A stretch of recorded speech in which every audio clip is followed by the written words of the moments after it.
Good morning, it's Julie, the doula trainer. I wanted to have a quick chat with you about VBAC, vaginal birth after a caesarean. So for doulas that are looking to support somebody who is wanting to have a VBAC, so they've had a caesarean before and now they are very motivated to have a VBAC, and that's why they've engaged a doula to assist them and support them.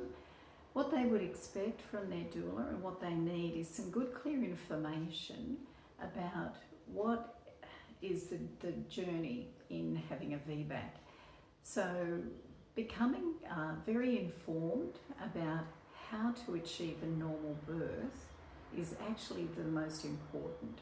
So rather than worrying about any negatives to do with caesareans, such as a longer recovery, more difficult afterwards to bond with their baby, breastfeed their baby, care for their baby while recovering from major abdominal surgery.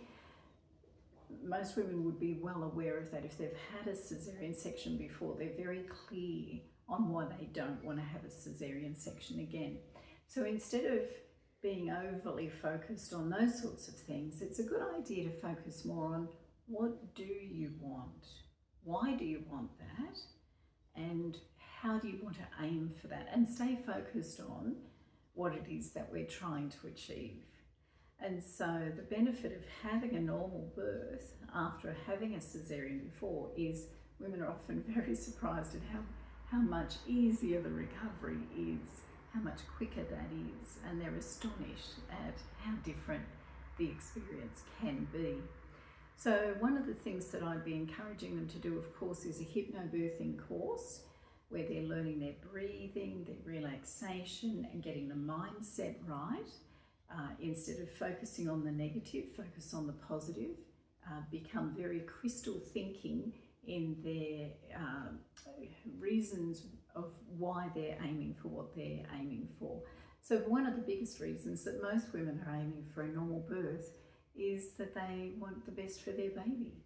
And that's not criticising caesarean, but it's wanting their baby to be born vaginally, getting that compression which gets the lungs ready, stimulates the adrenaline in the baby, wakes the baby right up. They're super bright and alert upon being born, ready for breathing within 1 minute. We're ready for breastfeeding within 1 hour. And the baby tends to be in much better condition compared to being born after a caesarean section. So let's take a look at some of the things involved with being a VBAC. One of the things that I always tell my clients is there are some rules, obstetric rules around VBAC. One is not to have an epidural, another is not to be induced, and another is to hurry up and get the job done. So they don't like anybody having a 50, 60, 70 hour labour against a caesarean section scar.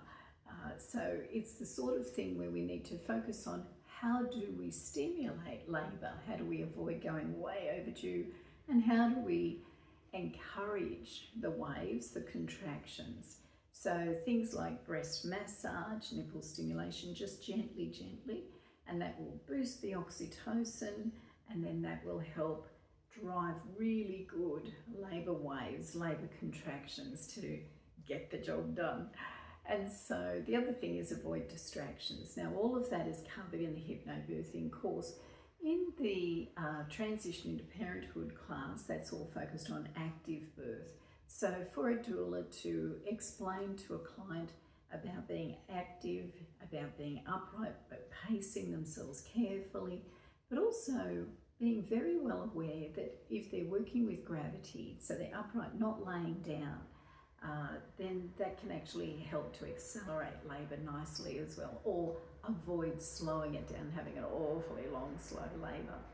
What you find if women are just left to their own devices, if they're able to behave instinctively and intuitively, and usually that's when they're at their own home with their own bathroom, their own bedroom, their own kitchen, And when they're in their own environment, especially during all of the pre-labour, all of the early labour, and leave it until they're in true labour, what we call active labour, and that's when the contractions, the way that midwives measure this is contractions need to be at least a minute in length and about 2 to 3 minutes apart before ringing the hospital and before coming into the hospital.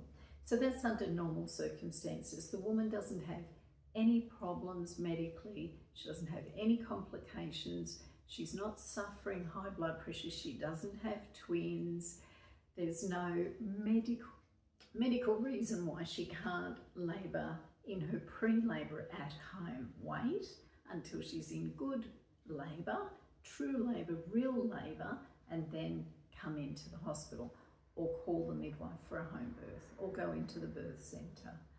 And so when the doula is explaining that we don't have an epidural, it's because it would mask the feeling of any problems, such as a problem with the scar. So if there was a rupture of the scar, sounds awful, doesn't it? But if the old scar was to begin to open up, then that would be quite painful. It would be excessively painful, and a woman would be able to report that quite clearly. It would be usually very obvious to the woman, but not if she's had an epidural. Now, the other thing that I mentioned was induction, and so that's a drip in the back of the hand using syntocinon. So just be careful. As a doula, quite a lot of doulas are reading American stuff and they talk about pitocin.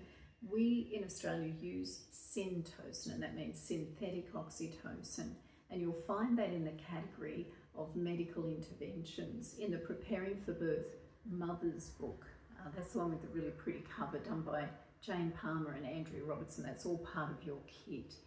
So the drip in the back of the hand being induced means there's stronger contractions. They're artificially stronger. It's not like a normal labour, and that would put more pressure on the scar, and the concern is that that may cause rupture of the scar. So otherwise, having a normal birth is very doable for a normal healthy woman having a normal healthy pregnancy. There's no reason why she can't have what we call a VBAC. So a trial of labour is the medical term for that as well.